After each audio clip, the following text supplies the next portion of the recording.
Շարունակելով իմ հարցի տրամաբանությունը, բարեկեցություն ասելով ավելի բարեկեցիկ չենք դառնում։ Ես հույսով եմ, որ իմ գործընկերները դեռ կանդրադառնան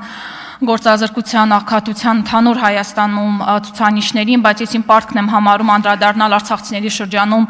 գործազրկությանը։ Արցախցիների շրջանում գործազրկությունը կազմում է 50%։ Այսպես է աշխատել սոցիալական հարցերի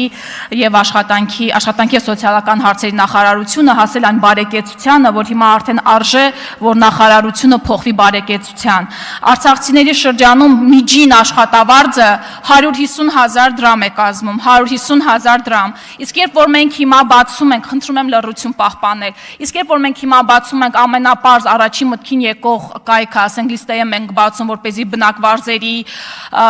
գներին ծանոթանանք, ստանում ենք մի հատ ահռելի պատկեր, թվերը կարող եմ հնչեցնել իհարկե, բայց ժամանակս կարծում եմ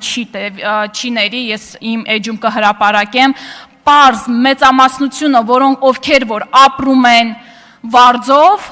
ուղղակի հնարավորություն չունեն անգամ շրջաներում, որովհետև այնտեղ էլ աշխատավարձն է ավելի ցածր, հնարավորություն չունեն իրենց կեցությունը ապահովելու։ Ես այդ ամենը հիմնավորված թվերով կներկայացնեմ շատ շուտով։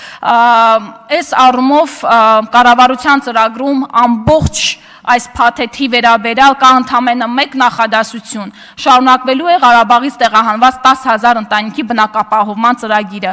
Ինձ թվում է այսպիսով նաև իրենք են խոստովանում, որ տապալել են արցախցիների զբաղվածության հարցը։ Ես կրկնել եւ կրկնում եմ, որ նպաստների կարիք մենք չունենք, մենք ունենք աշխատանքի կարիք եւ այդ աշխատանքները պետք է լինեն արժանապատիվ, որի որ հնարավորությունը այսօր արցախցիները չունեն փաստացի, որովհետեւ տեղավորվել են ամենացածր